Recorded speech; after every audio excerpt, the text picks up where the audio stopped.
Good evening. You know how I love working with legends. Oh, my baby. And I'm honored to present the final award of the evening with a true show business legend.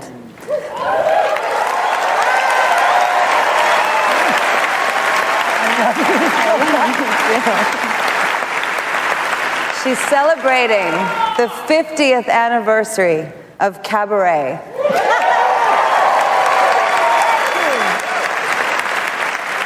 Oscar award-winning actress, Liza Minnelli.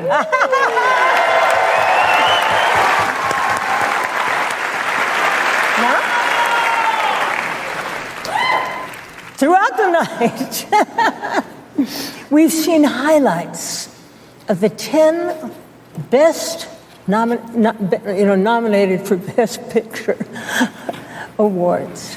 Now we're going to show you something else, and then We're going to tell you who the nominees are right now. Oh, good. I got you. I know. Belfast. Coda. Don't Look Up. Drive My Car. Dune. King Richard. Licorice Pizza. Nightmare Alley. The Power of the Dog. West Side Story.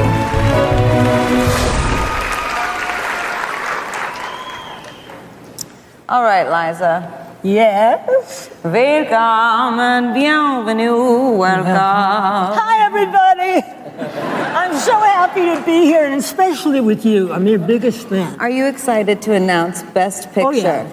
And Oh, the yeah. Oscar goes to...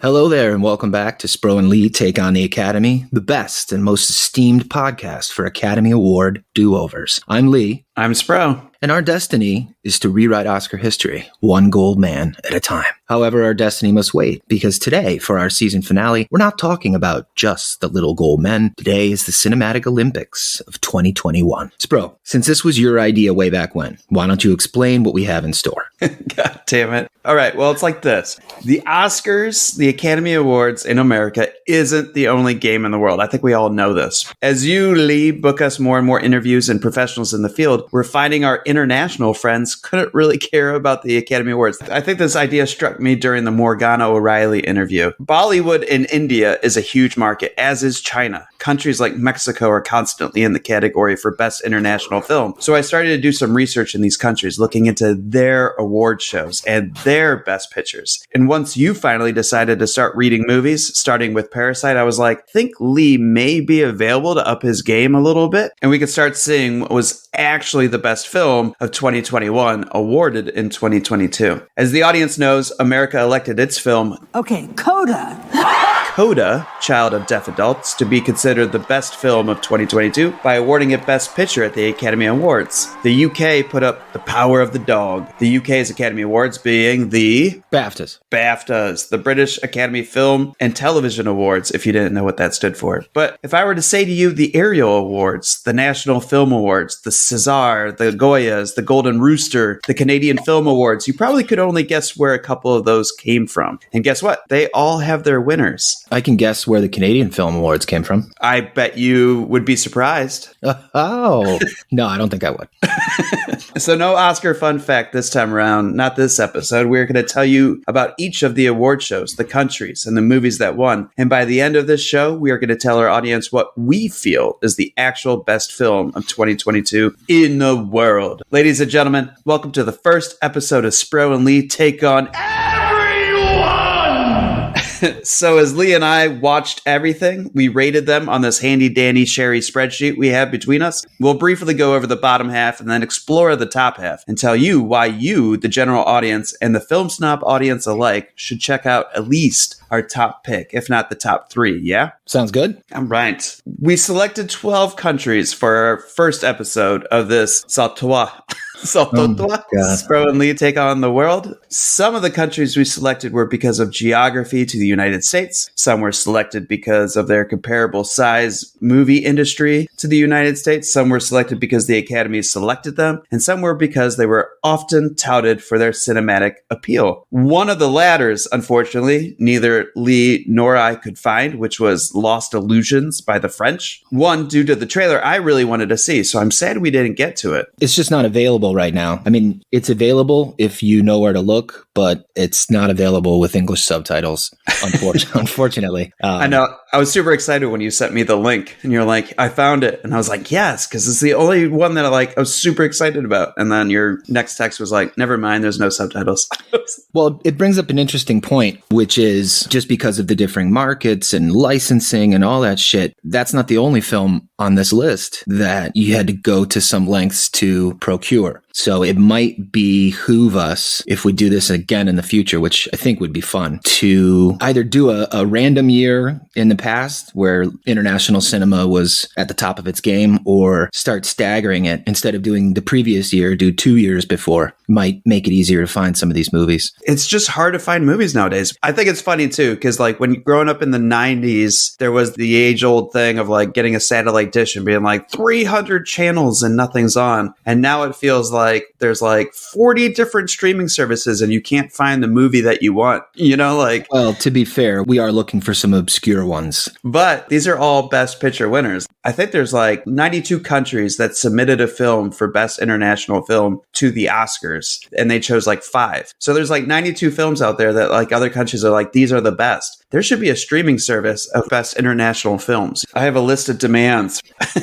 So, back to the episode. Other than the French, the countries selected for this year were the United States of America, England, China, India, Bhutan, Italy, Mexico, Canada, South Korea, Japan, Denmark, and Norway. And as I just listed them out, we did a lot of work. Yeah. Not only did we do a lot of work, we did a pretty fast turnaround on this episode. We know some of our audience fancies themselves better cinephiles than us, perhaps even doctors of film. So if anyone wants to tell us what would have made a better list, we are all ears. This podcast and everything in life is an evolution. I would love to do an episode like this again. It seems like you're pretty hyped on it. So however we can make a better country list, but this is the World Battle Royale we have set up, and away we go.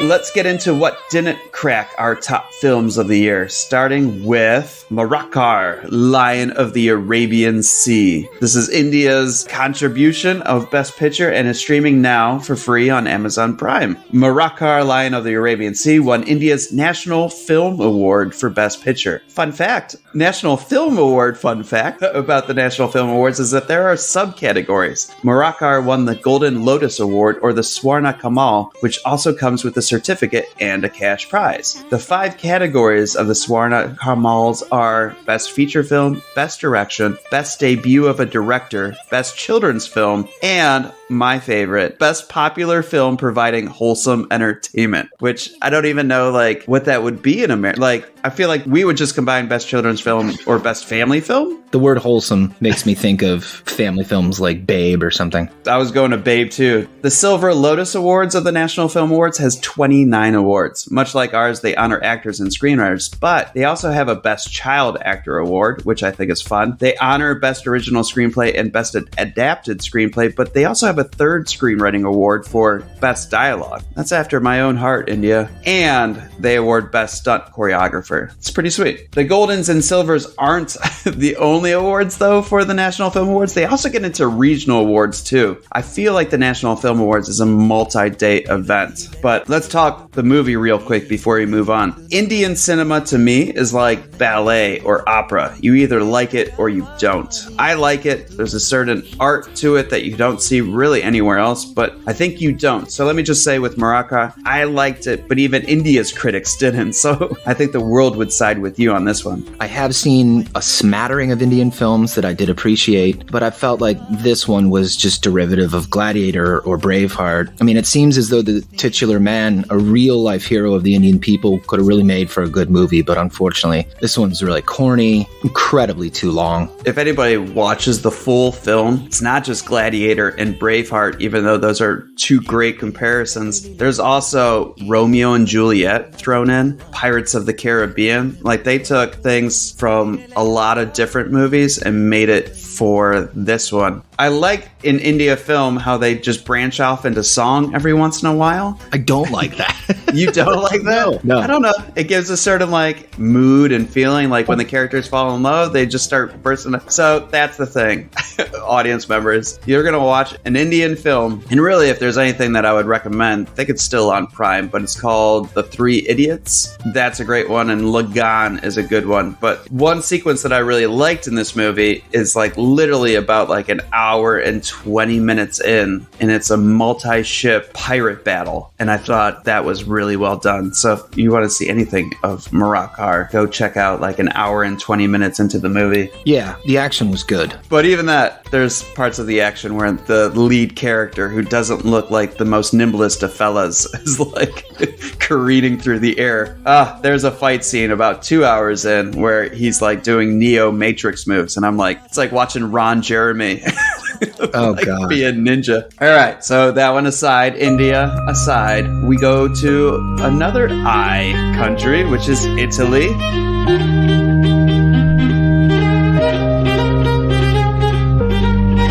The Hand of God. This is streaming on Netflix. Italy celebrates its films with the David D. Donatello Awards, named after Donatello's David, a symbolic statue of the Italian Renaissance. Their films are given out each year by the Academy del Cinema Italiano, the Academy of the Italian Cinema. There are 26 award categories as of 2021. They nominate people for Best Producer and Best New Director, whereas we don't. Those are the new awards. Lee, your thoughts on Hand of God? After the nipple-filled and nebulous opening sequence was over, my first real reaction to this movie was, wow, this is so full of life. The visuals mixed with the variety of just joyful, ball-busting characters. I really wanted to be at that family picnic that they were having. It was a lot of fun. And in that same instance, I realized, okay, so this is going to be a memory piece, just like Alfonso Cuarón's Roma, Kenneth Branagh's Belfast, or Tarantino's Once Upon a Time in Hollywood. Sure enough, writer-director Paulo Sorrentino says that it is loosely based upon growing up in Naples in the 1980s, but he did add the following, quote, "When I write, I start believing my own lies to the point when I'm no longer able to distinguish between what is true and false." So,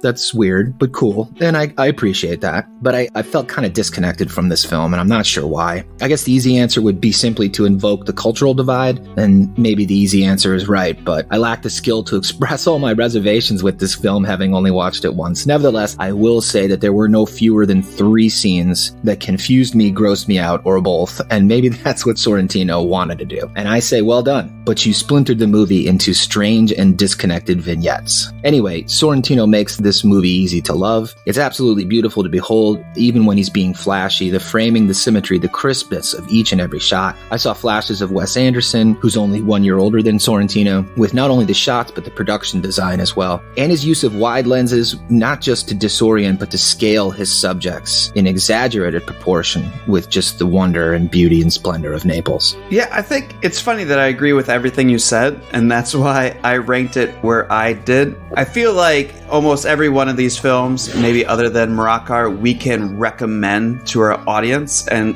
Hand of God is absolutely no exception. Like, I agree with you that it's beautiful. I think I started watching it first and texted you. I was like, it's like an angry My Big Fat Greek Wedding. The beginning, like, picnic scene with the family is very funny. You start wondering, like, wow, these are really awful people to each other. In the same instance, I was enjoying that. I was laying back and just letting the film overcome. I thought it was going to be more of an ensemble piece than it ends up becoming. They kind of hide the lead character in the beginning and then slowly let him emerge. I don't want to tell the audience how we rank these films, really, in case a filmmaker is listening, other than our favorite, but I played spoiler for this film thinking it felt disconnected to me. For the longest time, I couldn't tell what I was tracking, or in layman's terms, what outcome I wanted the lead to achieve. Are we rooting for him him to sleep with his aunts? Is this like The Graduate? I mean, I probably would have rather had him sleep with his aunt than who he ends up sleeping with, which was probably one of the scenes that you're referencing. Oh, yes. So while the film is beautiful, I thought the story structure needed tweaking. And then when he was talking to the filmmaker and being like, I want to create films, and the filmmaker was giving his advice, I was like, so this is why we got the hand of God, right? And like we said, Hollywood loves Hollywood and Hollywood loves filmmaking. I'm pretty sure out of all these films, there's probably one that I would say deserved the Academy Award nomination more for international film, but it lost it to this one. I think it was the talk of filmmaking that got the hand of God nominated. Yeah, the Fellini and the Zeffirelli discussions. And yeah, that conversation he has with that director just kind of comes out of nowhere where he's like, oh, I want to make films. It's like nothing that you have done up until now has suggested that you want to make films. Right. Like he's not even like filming the family picnics or anything like that. So, because usually like an American film, right, the kid would have a camera on him like at all times or something like that. And be or like, he'd talk about it. Yeah. So the next film to talk about, Flea. This film comes from Denmark and is streaming right now on Hulu. Flea was the big winner at the 39th Roberts Awards, Denmark's annual film awards. I want to talk less about the awards and more about this historic film, which is hard to classify. It has won so many awards, the Wikipedia reads like a CVS receipt. And Flea was nominated and winning awards in 3 different categories: Best Feature, Best Animated, and Best Documentary. That's amazing. Like that's groundbreaking. I think it's the only time in Oscar awards history that a film could be up for those 3 awards. It wasn't nominated for Best Feature, though, just Best Animated and Best Documentary. This brings us to 2 theoretical debates for today's episode. First, could Best Documentary be a Best Feature? Maybe I'm an asshole. I don't think so. I watched Flea, and I loved the documentary element to it, but I believe nonfiction and fiction are 2 separate genres, and Best Feature is Best Fiction. And yes, I get based on a true story is a thing, which muddies all this, but artistic license is also a very real thing in every Boats film. So Denmark... What is Boats film? Based on a true story. Oh, I've never heard that before. Well, don't just cast that off like I know what the fuck you're talking about. Well, I just invented it, and hopefully this catches on. Oh. This should be a category on all of our streaming services. I believe so. So the fact Denmark hailed this as the best documentary in the 39th Roberts Awards, it takes it out of my book. I like the idea of keeping them separated, but if I can further muddy the waters, to me this movie doesn't feel like a documentary, despite the fact that I know it's a true story. I just don't get that documentary feel from it. And it's maybe an interview. It is, but maybe it's the animation that defies the genre conventions for me. But I would categorize this as animation or drama. Oh. Not to mention that the lead character's name, his name is a pseudonym and his appearance is never shown. So it further disconnects it from reality for me. And it just feels like an animated drama. I don't know. But Flea, F-L-E-E, tells a refugee story. And as we said, it's a true story about a young man named Amin. Amin is likely not the man's real name, as I said, and his identity is further obscured by using animation to show his journey. Amin's flight from his native Afghanistan takes him to Russia. A failed escape attempt brings him back to Russia, but eventually he makes it out of the motherland to Ukraine and then to Denmark. Amin and his family's journey is a series of harrowing events, the most disturbing being when his sisters are smuggled out of Russia in a freight container on a cargo ship. I don't even want to imagine that trip. The animation does a very good job of expressing emotion without, it's kind of like that Hitchcock way of like, don't show the horror and let the audience feel it better. Like that whole train trip with the rushing of the black and white. And then like, I think it's a breathing sound over it. You're just like, oh yeah. God, I feel the claustrophobia. Yeah, the film's worth a watch. But to speak to the animation, I was talking with a friend and colleague, I Have Nothing to Watch, at Instagram. And they brought up to me, the animation's kind of choppy and it really would have benefited from a higher frame rate. And I do agree to a certain point because I watched this one for the second time for this episode. But I do feel it's kind of an aesthetic. It sort of gives you that feeling is, these aren't smoothed out sequences. They're memories. So it's not all filled in, but the edges are defined and it's not shaded in. Totally agree. I mean, obviously, as 2 fans of little, maybe not independent animation studios like Cartoon Saloon Terhune, who did The Secret of Kells. You know, not everything can be Sony making Spider-Man into the Spider-Verse. It does feel like a little bit of style to this animation. It's a very confusing movie, but in the same instance of like how to define it, but in the same instance, that's part of its appeal, is that it is a documentary. It is an animated. It's got some drama to it. So You could probably also categorize it as an LGBTQ. absolutely a refugee film. It definitely does something that I like. Like, it taught me a lot. It let me experience a world different than my own. So, and there's a lot. I don't know if it's the fact that they shrouded the characters in mystery and whatnot. Maybe I was getting bumped because like I kept wondering like, well, does he have that beauty mark on his chin? Does he really look like this? I kept leaving the film to wonder what they were hiding from me. The second question I have that Flea brings up: should the Academy Awards reorder its award giving to better support these different kinds of filmmaking? So say like keep Best Picture last, as they always do, other than when they thought Chadwick Boseman was going to win the award and then gave it to Anthony Hopkins, and put Best Actor last. But Best Picture almost always is last. Maybe last 3 awards of the year should be going in order: Best Documentary Feature, Best Animated Feature be the second to last, and then Best Picture being the last one, giving these awards, giving these films more credence. Yeah, I mean, I know why they do it the way they do it, because, you know, they build up to these ones where people are going to get to see the faces and the names that they want to see. I mean, I would argue that Best Actor and Best Actress are, even though they're not last, are more important to people than Best Picture. But it might be interesting if they would just rename some of the awards, like, you know, the Best Pictures. So have Best Picture Documentary, Best Picture Animated, and then Best Picture, I don't... Of America. But it might be too confusing. Yeah. I think they put the Best Animated Feature a little early on in the show to get kids to watch. I think putting it at the end might inhibit kids from seeing their favorite Pixar film of the year win. No kids are watching the Academy Awards. But then it gives the kids like, let me stay up. I never get to stay up for the end of, I never get to see the Best Animated Feature. Maybe that's the thing. All right. The audience knows the next one. 25 years since our first run together. 1900 and nothing. It's a long time. What you doing? Getting mixed up with her. You are marvelous, Rose. We were married someday.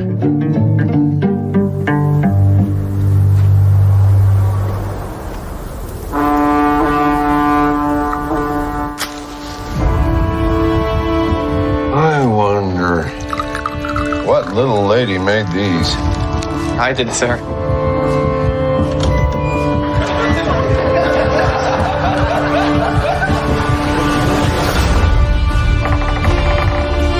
Well, Brother Phil?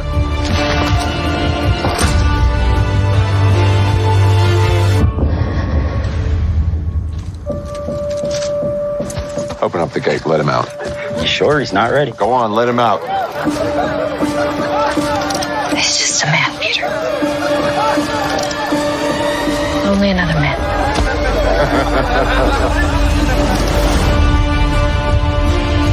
A man was made by patience and the odds against him. For what kind of man would I be if I did not help my mother? If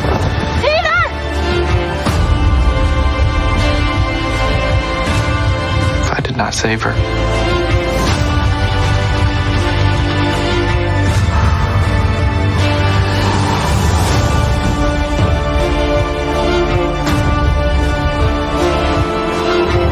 Sort of a lonesome place out here, Pete. Unless you get in the swing of things.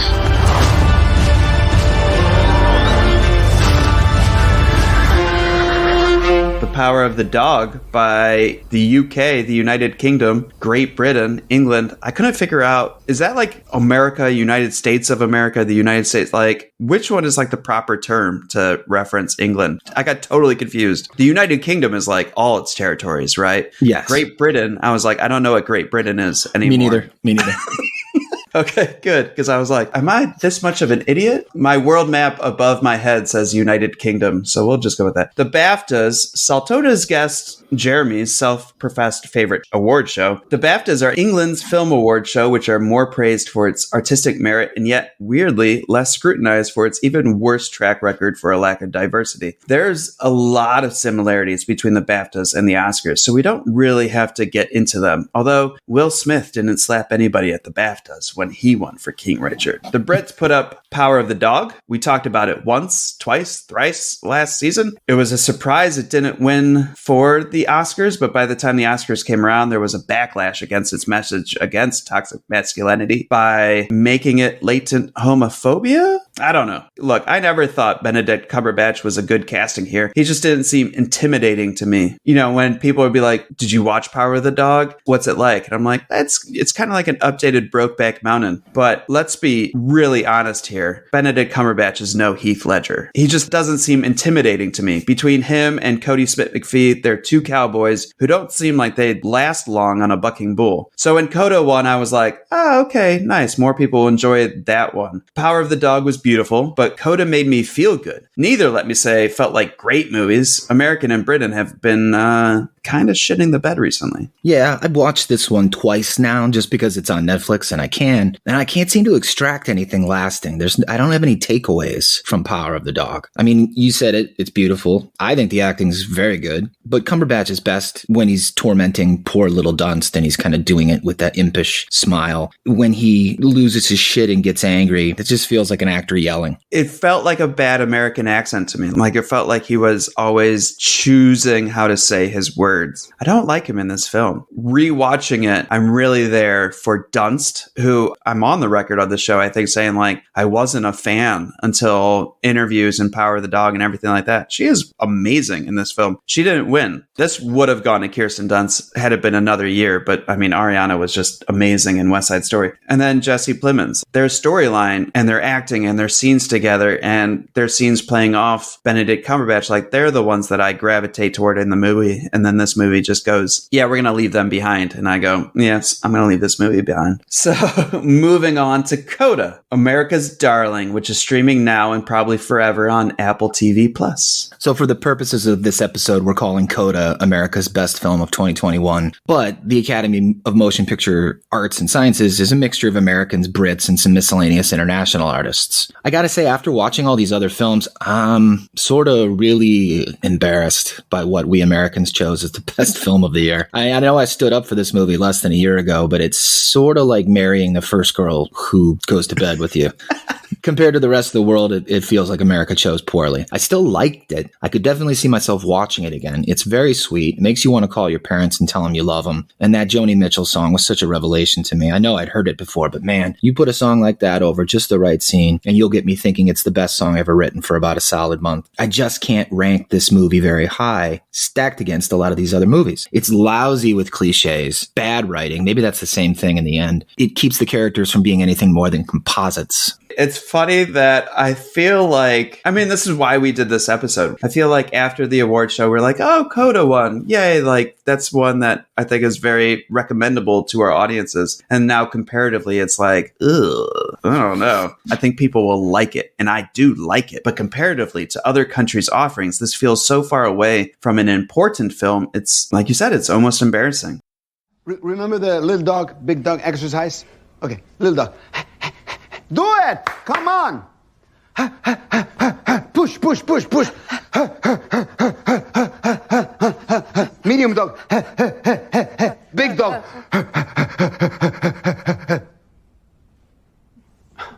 You're embarrassed? Really? Everyone!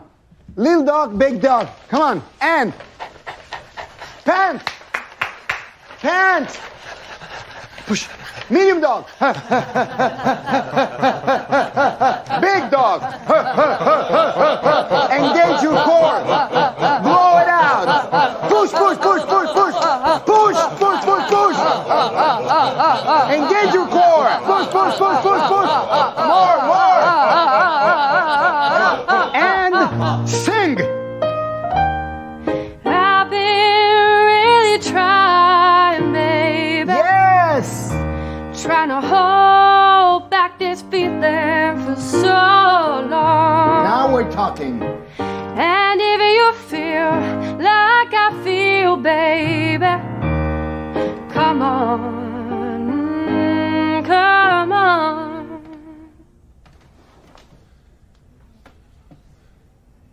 Well, with that, I think it's safe to say that these films that we talk about next are the ones that truly impressed us. And the first of these is a film named Scarborough, which comes to us from Canada, but as of this recording, isn't streaming or available to rent anywhere. Bing, I need you to wake up, please. What's happening? It's not safe here anymore. So we're gonna go somewhere where we're safe, okay? Find your dad. Come on, Laura, hurry up! Not those, Kate. Get your clothes. Only whispers until we get outside, okay? Sylvie, get Mom's purse. We have to find Johnny's health card. Let's say something is wrong with Johnny. Maybe we can find the right supports for him. Can you really afford to add that to the current challenges that you're dealing with? You can stay with me until you find a place. I would want to live in this house because it's big. Get my own room. Okay, well, when we figure out which classroom she'll be in, I'll give you a call. We do have the Ontario Reads Literacy Center. It's just down the hall there. Hi, it's nice to meet you. I'm Miss Hina. Oh, hi, good morning, guys. You joining us today? We have breakfast as well for everyone. Oh, my God. Oh, thank you. Always making a mess. Yeah.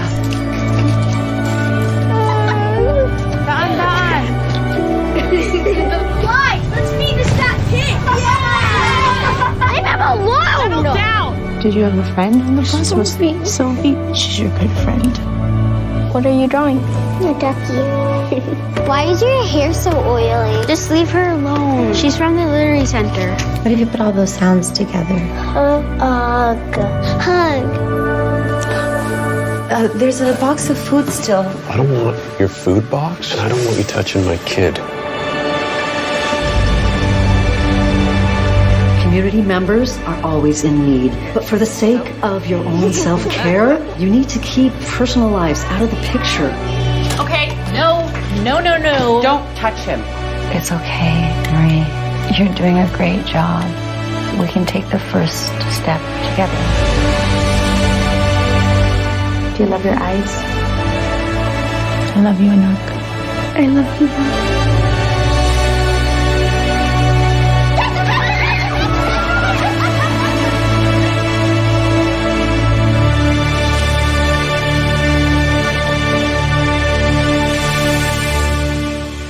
There are two recent films named Scarborough. I watched the wrong one first, and let me just say how happy I was to find out that we wouldn't have to talk about that. When you texted me about it, I was at work surrounded by my little students, and your words were something like, why the fuck do we... It's always fun to open up your text at work and be like, oh no. Why the fuck do we have to watch this movie about teachers fucking their students?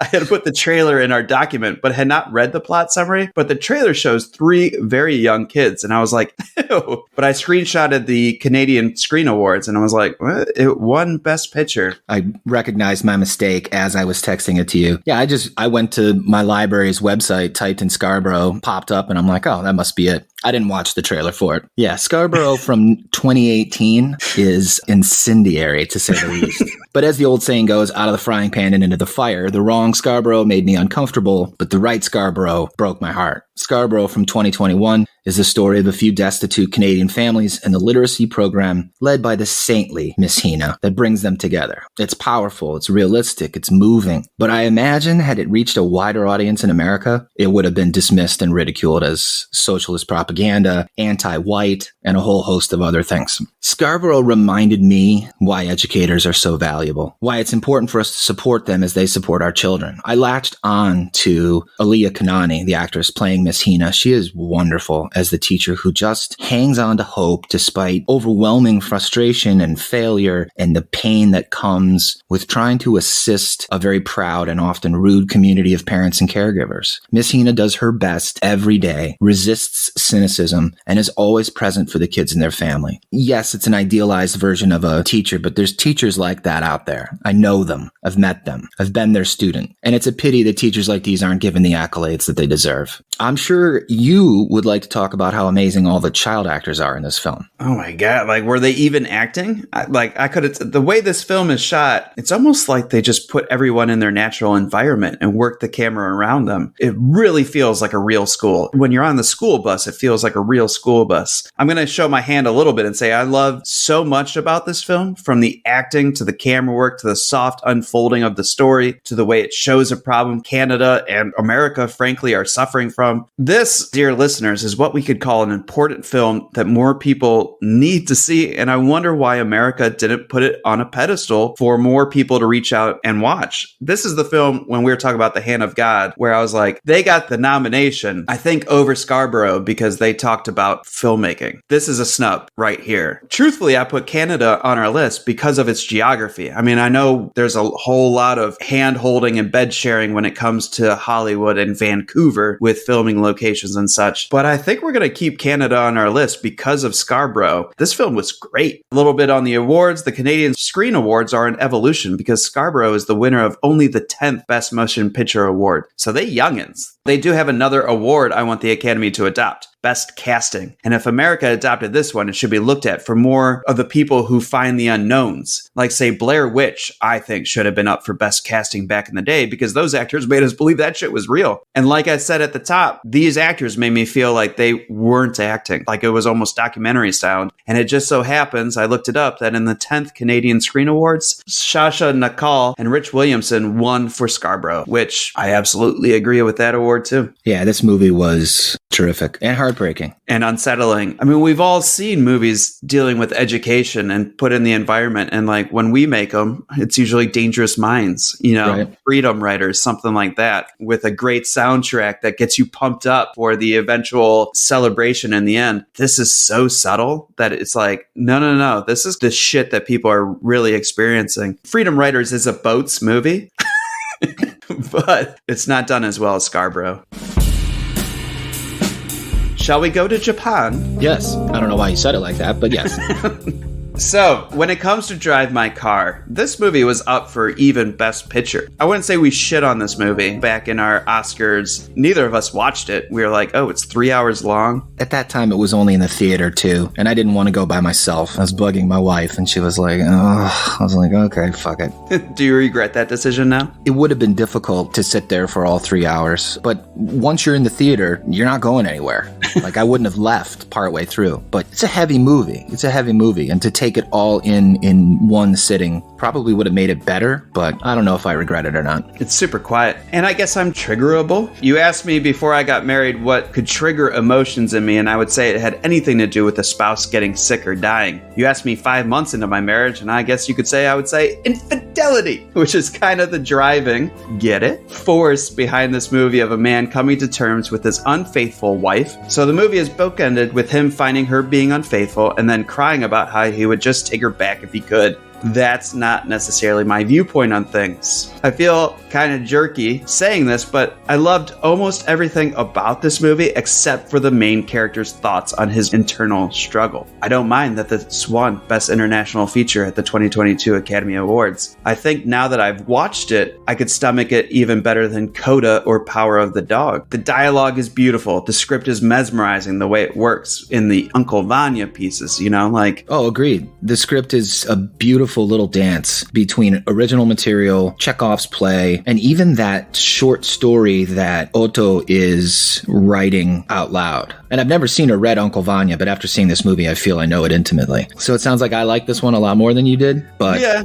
I understand your misgivings. I guess it resonated with me because I like how amazingly private, resilient, and complicated the four leads of the film are. I mean, humans are fallible and insecure. We're haunted and elusive, and each one of us harbors a secret shame about something. And I appreciated how Drive My Car allowed the torturous regrets of its main characters to emerge organically, which I think when I look back on the film, it helps me both understand and empathize even more with these characters. I was really, really impressed by this movie. It sucked me in with its intrigue, it kept me engaged with its richness, and it coaxed out a multitude of emotions. If we can talk just for a second more about the script, as I watched Drive My Car, I considered the time and effort that must have gone into writing this film. Director Ryosuke Hamaguchi, who also co-wrote the screenplay, drew upon several short stories from Haruki Murakami's 2014 collection Men Without Women. Reportedly, the Uncle Vanya motif and story point were added by Hamaguchi for his film, and the countless ways in which lines from Uncle Vanya transition visually and have a bearing on Yusuke and Misaki's stories is unexampled. It's a long film, just about 3 hours, but I don't think there's much fat on it. I'm fairly certain it won't surprise you to be reminded that Coda took home the Oscar for Best Adapted Screenplay, despite Drive My Car being on the table. And I imagine it was because, as you've suggested before, Academy members aren't doing their duty and watching these movies. No, nor absolutely not reading the scripts. I will say the script has to be an amazing read. I'll probably search it out. I'm hoping it's in English, but it quite possibly could not be. You're probably right that there's not much fat on it, but once you're done with it, I kind of think in my head, like, if I were to go back, I think I could find some things that were unnecessary, some rehearsals I don't understand the point of in driving the story forward. I don't know. I can't think of any scenes, but I bet if you were to shave 10, 15 minutes off, I might not notice it. Not that I would want to. Like you said, it is a very long film. There's a lot of scripts that I think America produces where you're like, that could definitely have used another pass to heighten some stakes, to bring some things to the forefront. This is not this. This obviously is a very meticulously worded document that they filmed. It's a great film. It's much better than Coda. This won Best Picture for the 45th Japan Academy Film Prize. The Japan Film Academy also has an award, like many of these other award shows, for Best Newcomer. Best Newcomer. Is this something that we should adopt? Just in any capacity, Best Newcomer, or would it be Best Performance by a Newcomer, or Best Direction by a Newcomer? Some of the award shows, I think the National Film Awards in India, they do Best New Director. But Hollywood would just be like Best Actor, Best Performance. And it would be the Zendayas and the Timothy Chalamets and the Tom Hollands. It would be some kid with a bunch of retweets and 3.2 million hashtags. It could possibly help with the American audience. Like, suddenly you have a category where it is Zendaya versus Tom Holland versus a Skarsgård versus... And you know what? It would introduce me to some of these kids that, like, I feel like get famous and then I still don't know them like 5 years later. All right, so we're going to Mexico next. The Ariel Awards are Mexico's version of the Oscars, given annually by the Mexican Academy of Cinematographic Arts and Sciences. The statuette people receive of the awards is, like Oscar, a naked golden man standing looking up. But unlike Oscar, the Ariel is anatomically correct. Must feel weird against winners' pinkies when they're holding the award. Jesus. I don't want that to be my only fact about the awards, so let me say they have 8 acting categories to our 4. Actor, actress, supporting in both, and then child acting in both, and finally, minor role in both. Cameos, I would say, or like very minuscule lines. It takes you back to the Shakespearean quote of, there are no small roles, only small actors. That is an award I think we on this show should discuss. I could make a list of 50 performances that steal the movie. Give me one right off your head. Ted Levine in Shutter Island as the warden. Okay. All right. I like it. Season 4, you want to do a best minor role?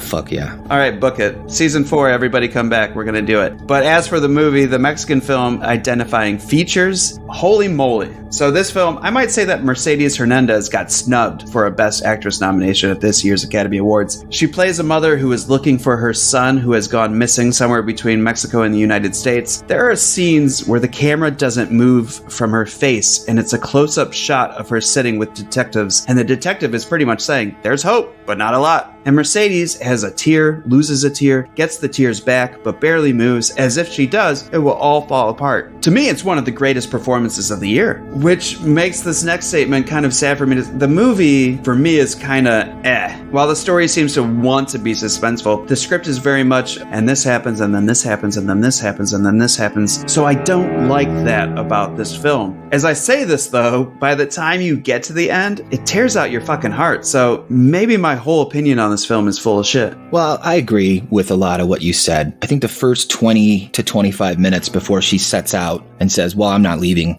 until I find my son. I mean, there's one character that just disappears completely, yet it feels as if we're going to be given, a B story with this person. That is textbook story structure when it comes to Hollywood filmmaking. Is the first act break is about 20 to 25 minutes in, and it is when the lead actor makes the choice to start their journey. Well, the first first 20 minutes needed to be a little bit more clear about who the lead of the film was. But well, and I don't think you ever doubted the fact that she was going. You know, like the first act should be like, will or won't they? I never doubted that this mother was going to go looking for her son. You know, like it wasn't. I didn't like, doubt too it dangerous. either, but that's because I read the summary of the movie.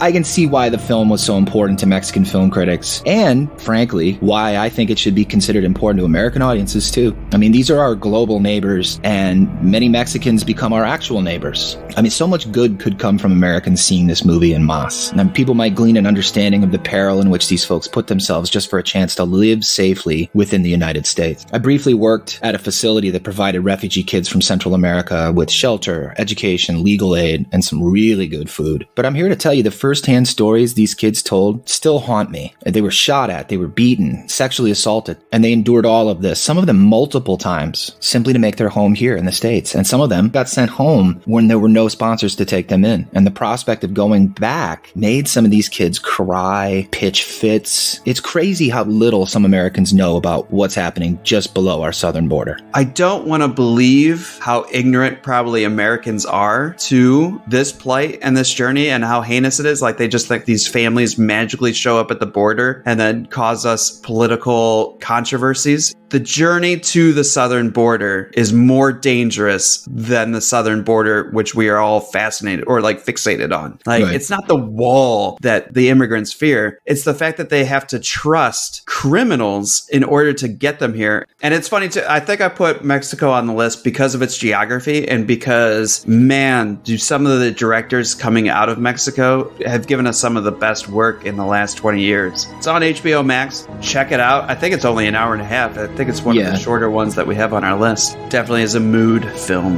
That's a good way of putting it. All right. So then we go to South Korea. Escape from Mogadishu.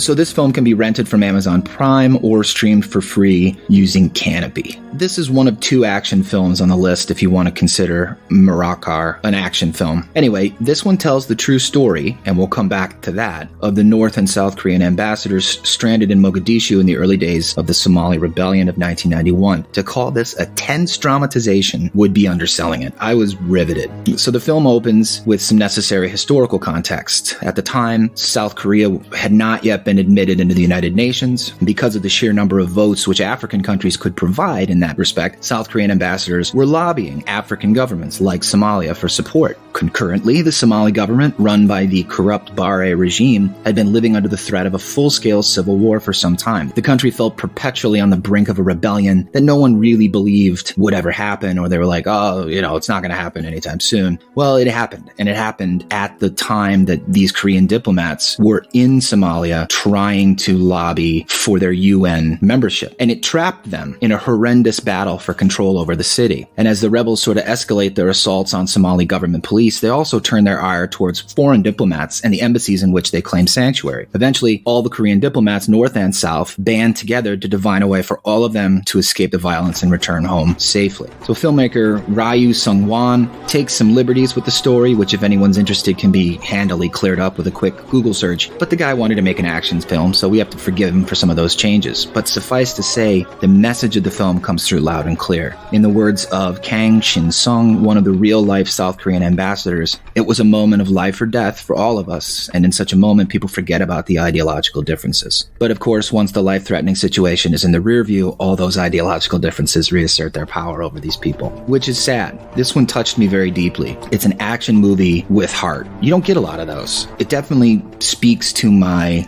hope that there can be some kind of an accord between two groups that despise each other essentially for tribalistic reasons. On a technical level, the film impressed the living hell out of me. The violence is depicted as utterly brutal. I mean, honestly, this film is not a super good look for Somalia, but the action scenes are thrilling. In fact, the final act of the film was reminiscent of George Miller's Fury Road, just as not as practically shot. A little bit more CGI here. I only noticed it being used to transition from shot to shot to make it appear as though all of this was in one take, but very well made. And we had to put South Korea on our list because of its absolute takeover of America's Netflix with shows like Squid Games and All of Us Are Dead, not to mention K-pop like BTS and Korean cinema. The South Koreans are in this game. Their film awards are the Blue Dragon Awards, which sounds super fucking cool. What else is interesting? The Blue Dragon Film Awards considers only blockbusters and popular movies of high artistic value released during the previous year. During the selection process, about 40 movies that have made it to the final list are screened to the public for free. After the screening of each selection, the award ceremony opens. So maybe the fact they only consider blockbusters and popular movies is why Escape from Mogadishu felt like an action popular movie and not necessarily one of high artistic merit like Drive My Car or Scarborough. To tell the truth, I was disappointed with this offering from South Korea, although looking at the examples of Squid Games, perhaps I shouldn't be. I should have probably predicted more of an action element. One thing I wanted to mention, or two things really. Do you remember the CGI dog that barks at the North Koreans hiding in the doorway as they're trying to get into the South Korean embassy? Yeah, it was not a good looking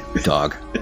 It really reminded me of the American Sniper's baby. Like, it's all I remembered for it a lot. Like, obviously, I'm still talking about it. I remember the CGI dog. And two, the way Africans were being depicted felt weird. They really focused on the heinous nature of Somalians. It takes me to one of my favorite war movies, which also dealt with Somalia, Black Hawk Down. Which also takes place in Mogadishu. Was it during the same thing? Pretty sure it was during the power grab that resulted following the fall of the Barre. So Black Hawk Down is a sequel to Escape from Mogadishu? I would say rather than a sequel, I would say chronologically it takes place at the end of the Civil War. Yeah, we already talked about Black Hawk Down. I think it was episode 2 of this season. But like the Americans, refer to the Somalians in that movie as skinnies, which is a derogatory term. And in this, the way that the Somalians are shot also feels kind of derogatory. It's weird. Well, I mean, war is awful, and rebellions are born of real anger. You put those two elements together, and you're going to have a bad time. Not to mention, there might be a film out there where it's told from the perspective of the rebels, of the Somali rebels who...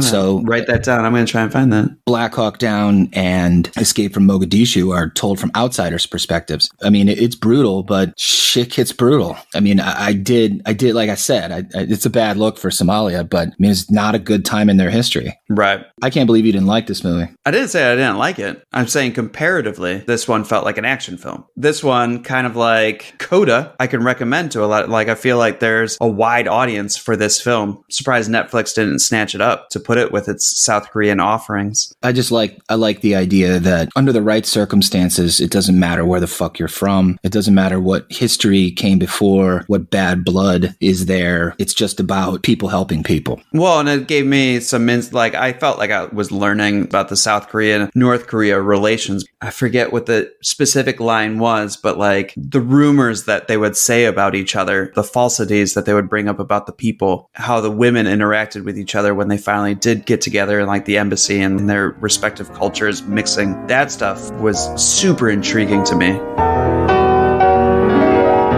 All right, let's go to Norway. This one was actually mentioned in our Morgana O'Reilly episode. When you asked her what was the last film to knock you on your ass, she was like, well, I don't think it knocked me on my ass, but The Worst Person in the World, which is streaming right now on Hulu. So about an hour into that movie, I turned to my wonderful woman of a wife and said, Spro's not going to dig this.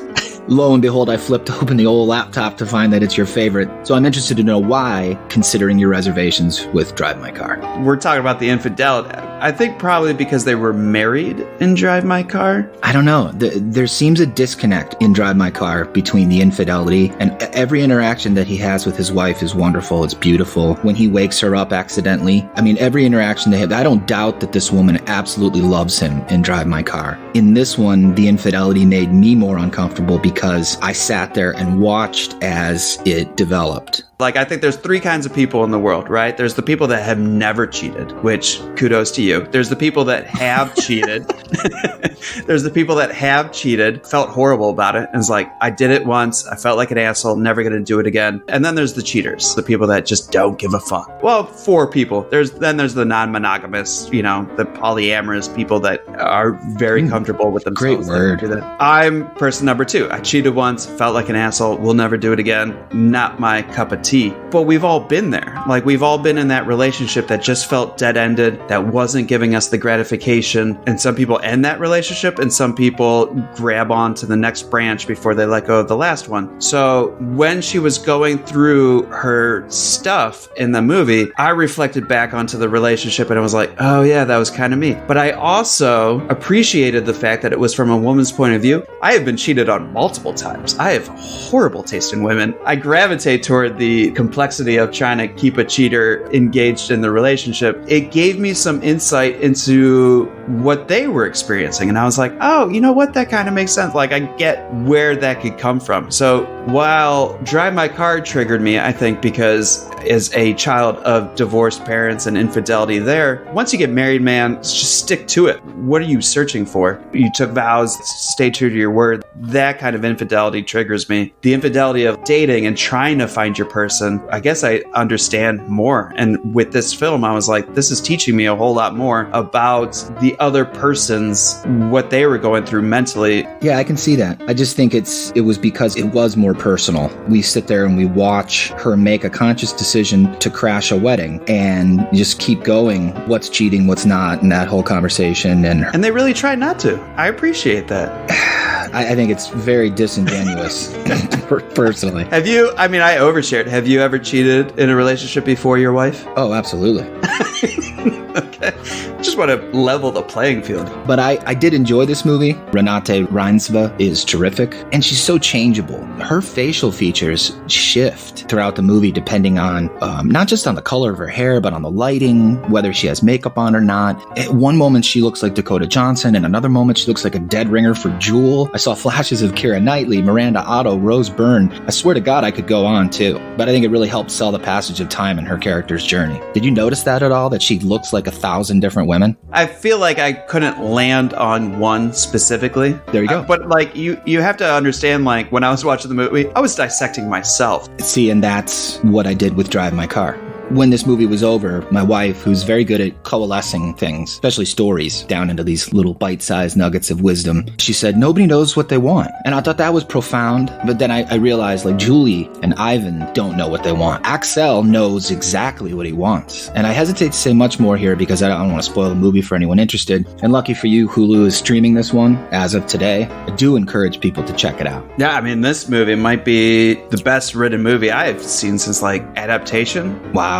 that's 20 years ago? Seriously. I don't know. I think because I just watched it recently, so I'm kind of jazzed about it. I'll circle back to that some other time. But the reason why I like this movie so much is that I felt like it did a good job capturing humans. It definitely made me uncomfortable, and I think it made my wife uncomfortable as well. I mean, everybody's always, maybe not searching, but everybody's always wondering. You have thoughts that you don't act on, so to see it play out in such a realistic manner is, I guess I didn't embrace it like you did. I kind of more recoiled a little bit from it because it was like, ugh, it's a little too real. So it had that hint of like Closer to me. Closer made me hate relationships a little bit more and was like, fuck, everybody's a cheater. Closer to me like felt like this is what could happen in a relationship, where this more so felt, and maybe I'm older now, this felt more nostalgic to me. This is kind of what people go through when they find their person. And the ending to me was spot on, like how it all shook out. So like I wasn't disappointed in the ending, where it would be very easy for me to be disappointed in a way like this film is, in the way that it ends. Well, like Drive My Car, it does a very good job of developing 3, you could argue 4 main characters, and it just gives you their story. One thing that I like about it is kind of the surreal aspects of it. Those of you that are familiar with the film, whether or not you're familiar with it, the picture that is most associated with the film is a picture of your lead actress, Renate Reinsve, running. And that poster always turned me off. I'm like, oh, great, don't care. she's running and she's smiling and it's the worst person in the world. But that is a really cool scene. And it threw me for a second until I kind of realized, okay, I see what they're doing. I don't want to spoil it. I know. Have you watched Fleabag yet? No, I haven't. I watched the first episode and that's it. This feels like Generation Fleabag. Like this is just a woman being real and like her thoughts on everything. I love like the opening when she's like, I'm smart and I'm good at books. And so I just decided to become a doctor because that's what you do. And then she's like, well, I don't want to be a doctor. I want to be a psychologist. And then they flash to her mom and her mom's like, yeah, you know, like as long as you're making money at it. And then she's like, I don't want to be a psychologist. I want to be a photographer. And then you flash back to her mom. And without telling the joke, like the audience is there for the ride, right? I think the mom's like eating cheese or something. And it's like, no, she's like cooking or something. And then she's like, well, you know, whatever.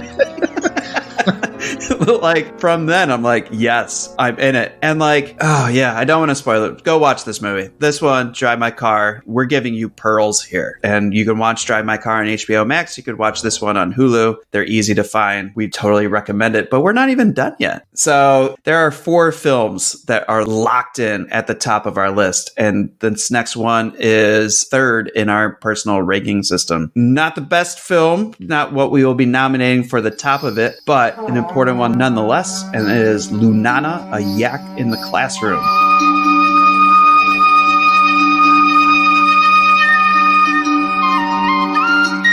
This can be rented on Amazon. No, I feel like I streamed this for free. It's for free on Canopy, yeah. No, it's on Netflix now. Is it really? Yeah. Fuck, I paid $4.99 for that bitch. Dude, it was 99 cents, and then I went back, and it had changed to $4.99. They, like, know that you searched it, and they're like, jack it up, jack it up! I was like, oh, cool, this one's only 99 cents. Wrong, $4.99. Yep, I downloaded it on Netflix yesterday. So this film comes from the country of Bhutan, and to my great shame, I must admit the following. I was unaware that a country named Bhutan existed. And if there are any international listeners tuning in, of whom we have a few from time to time, I'm confident that that admission will validate some of their assumptions about Americans. But I've no rebuttal to offer. It's just plain weird that I didn't know Bhutan existed. Did you know Bhutan existed? I knew that, I heard of it. I heard the name Bhutan, but like, if you were like, where is it on the map? What do they do? What are they known for? If you asked me any questions about them, no, I had no idea. Maybe it was an Olympics that I was watching. I've heard Bhutan before, but knew nothing about it. I don't want to appear like I have any more intelligence than you do on the subject of Bhutan. It's okay if you want to. So Lunana, a Yak in the Classroom is filmmaker Pao Choining Dorji's first film. And I apologize, I more than likely just butchered the man's name. And it's also the first Bhutanese film to be nominated for an Academy Award. It's about a young man, Ugyen, who dreams of going to Australia and becoming a singer. But he's got to complete one more year of government-mandated service to his country. He's a teacher, but his heart's not in it. And after telling his supervisor at the ministry that very thing, that he's not cut out for being a teacher and he's not into it, he is rebuked and then saddled with a new posting for his final year in Lunana, a remote village in the Himalayas. Suffice to say, the kid is pissed. He's a city guy who loves his iPod and his headphones, and Lunana's only power source is solar, which is unreliable. The folks up there farm, they sing songs, and since paper is a precious commodity, use dried yak dung to start their fires. My only beef with this movie is its predictability. The story is typical. Obviously, Ugyen comes around to see the splendor of his surroundings. He embraces the spirituality of a modest lifestyle and dedicates himself to being the best teacher Lunana's ever seen. But I think, even if audiences know what's coming, we still enjoy seeing characters shift their priorities to more noble pursuits. I want to take you aside for a little bit, play a little music here so I don't spoil the ending of the film, because I want to ask you about the predictability.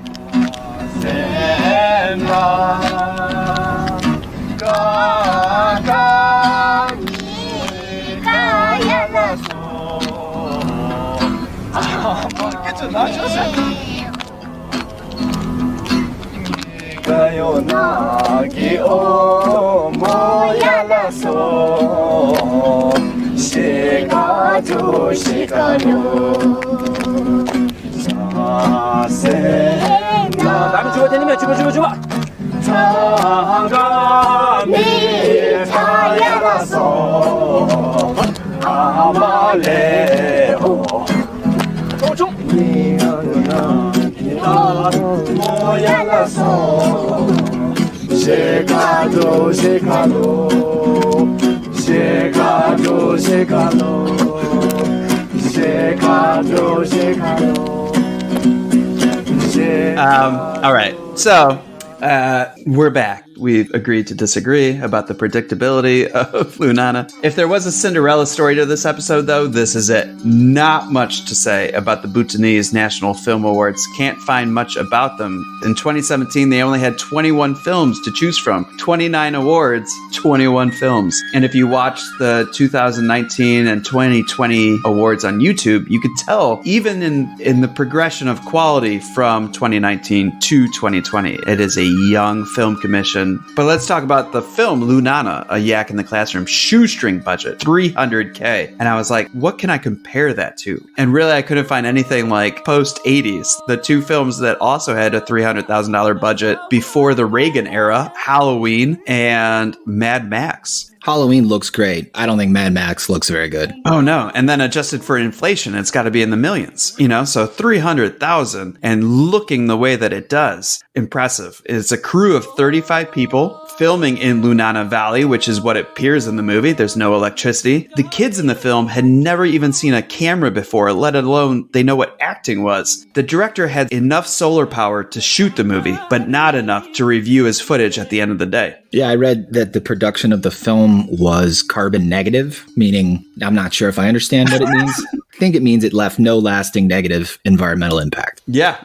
He couldn't review his dailies at the end of the day. Like that used to be like the film thing with real tangible film. Nowadays directors can film a scene and then go back to Videotown and watch it play back, see if they got their shot before moving on. This one, he just had to trust the fact that he got his shot and move on with the day and get everything that they could before their solar power ran out. The making of this film impresses the shit out of me. It can't be understated. I watched this movie. I loved it. You texted me after you watched it. You're like, I think you're really going to like Lunana. And that usually ruins it for me. Like, I'm usually like, well, fuck you. I'm not going to like it now. The three main actors in this movie are all non-professionals, and the rest are Lunana residents who have never seen a movie before. Dorji bent the script to adjust to all shortcomings, which is filmmaking at its finest, even renaming the character Penzam, the young actress's real name, for her to be more comfortable in character. And damn it, if she isn't just the cutest little thing I've seen on film this year. Yeah, she's a little ray of sunshine. How about the scene where they are learning to brush their teeth? That is them, the actors in character, actually really learning how to brush their teeth. When I tell you that I want these films that we talk about to be our reflection, to teach me something about the world, Lunana is that. Namgay Dorji, the real-life school teacher whose experiences inspired parts of the script, decided to stay longer in Lunana, inspired by the film's international success. I don't know what happens at the end of Lunana, but I know what I want to happen. And so therefore, color me inspired by Lunana as well. And it's funny too, because I think it was made in 2019 and the Bhutanese government tried to submit it to the Academy Awards for Best International Feature. The Academy Awards, since it had been like 20 years since the Bhutan government tried to submit anything, stopped recognizing them. Because they had no submission committee or some shit? Yeah, so then the Bhutanese government had to step back, reapply, reset up their membership into the Academy, and then submit it again last year. And that is how this has become the first international nomination for the Bhutanese. There's a lot of shit that gets produced. There's a lot of people that have no business making films. And this guy, Pao Choining's Dorji, I think you give him the keys to the castle. This is an obvious filmmaker, a diamond in the rough that has been found because of this film. And I think I'm excited to see what he does next, probably with way more than $300,000. Let's hope so. So how do we do this then? If those are the films that we are talking about for this episode, how do we pick a winner? We both have different favorites. Yours is Drive by Car, and mine is The Worst Person in the World. Then there's the second place. We both said number 2 was Scarborough, and both of our third place finishers was Lunana, A Yak in the Classroom. Do we just recommend all 4? I think we do recommend all 4, but I think according to the metrics of our ranking system, I think the winner has to be Scarborough. I'm completely fine with that. Hey, Victor, looking great. Hey, Sylvie. How you doing? I'm going off to the dollar store. See you later. What are you dressing up as this year for Halloween? I don't know. You don't know? Well, maybe you'll find it at the dollar store. Yep. Oh, it's okay. It's okay. It's okay. Hey, doing, Sylvie?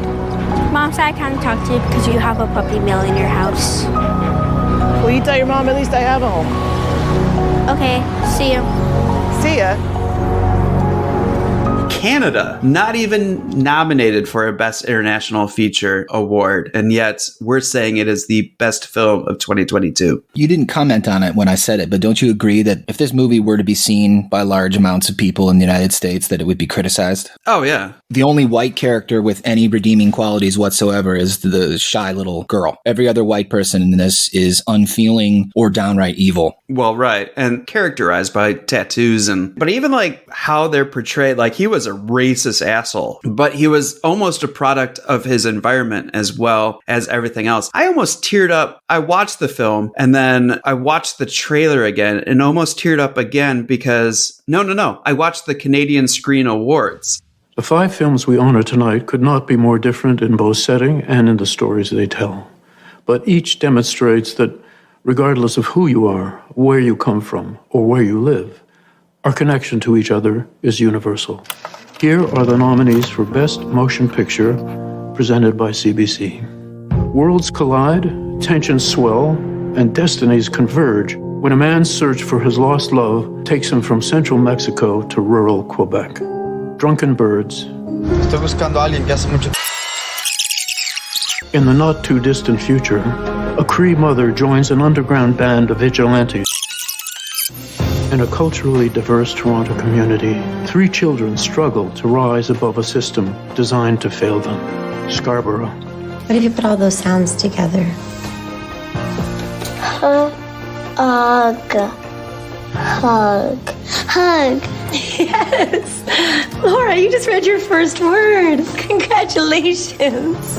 When a rebellious teen discovers 3 kids who have to persevere for a system that is designed to make them fail. And I was like, fuck, if that's just not the worst thing that we could possibly do as a society in the world is to design systems for children to fail and become, bottom feeders. Well, Ms. Hina is an example of a young, idealistic teacher that has her heart set on making the world a better place for all those kids, helping them find themselves. And it's teachers like that because of the system designed, as you said, to keep them down, but it's also designed to keep people from wanting to teach in situations like that. The burnout that a teacher like that fights against every year is palpable. And there is a moment where a lot of these teachers that start out with grand notions of changing the world, they lose the fire. The fire dies from years and years of frustration and failure and backlash. She's not just fighting low budget or parents not being engaged or what else have we seen from these type of movies? Just students that have been ignored or for various reasons within the household or within their friend dynamic, they're not engaged in their studies. She's also battling an administration that doesn't understand teaching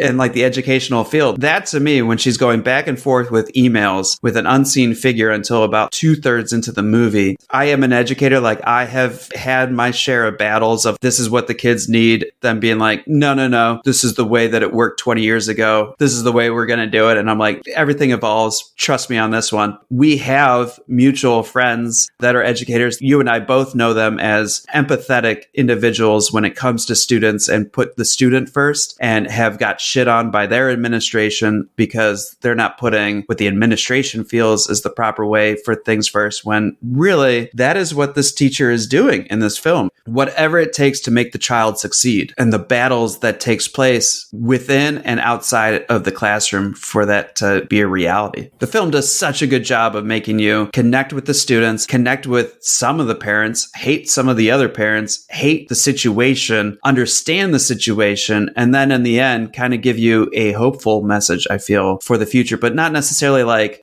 your problems when it comes to like American History X. Racism isn't solved at the end of this film, and the education system isn't solved at the end of this film. There's just the little victories, and it's captured so well on film in Scarborough. Well said. Okay. So Canada, here's your little victory. Spro and Lee take on the world, episode 1, or the last episode of season 3. Our award goes to Canada for its film Scarborough. I'm Shasha Nakai, producer on Scarborough. Making this film was a true act of community. Over 300 people poured their time, energy, and love into this film over the 4 years it took to make it. As the producer on the project, I feel so lucky to have had the chance to choose every single cast and crew member. The amount of talent on our team is immense, and I'm so proud of us all. All right. Took on the world, and that is it for season 3. Not quite yet. Ooh, there's something else? An encore? Yes, we have. That's a good way of putting it. Yeah, that kind of makes us sound like rock stars. We do. We have an encore, and it is you and I speaking with 2 actors from the film Scarborough that we just awarded Best Picture in the World. Connor M. Casey, who plays Corey, and Aaliyah Kanani, who plays Miss Hina. Oh my God, that's going to be awesome. Yeah. So looking forward to it. Me too. A little gun shy. We're still a little podcast. So it's just fun that these people that we celebrate on the screen are going to come talk to us. It is. It's gracious of them to come on because we're not paying them anything to do so. Well, whatever we can do for Scarborough so more people go out and see it and demand it. Totally. All right, so I guess I'll see you in 2 weeks. I'll be there.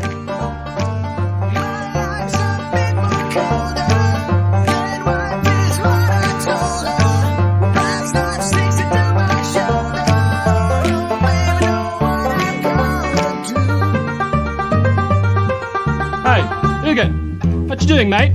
How'd you to sing?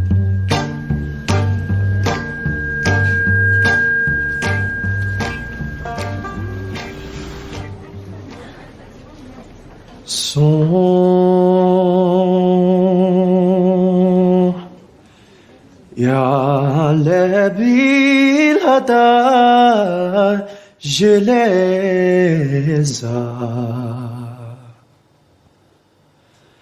يا لبي الهدى لجندي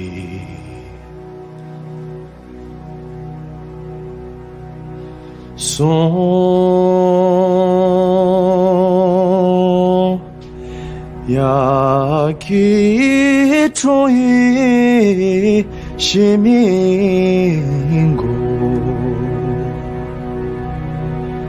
Ya ki troi shigo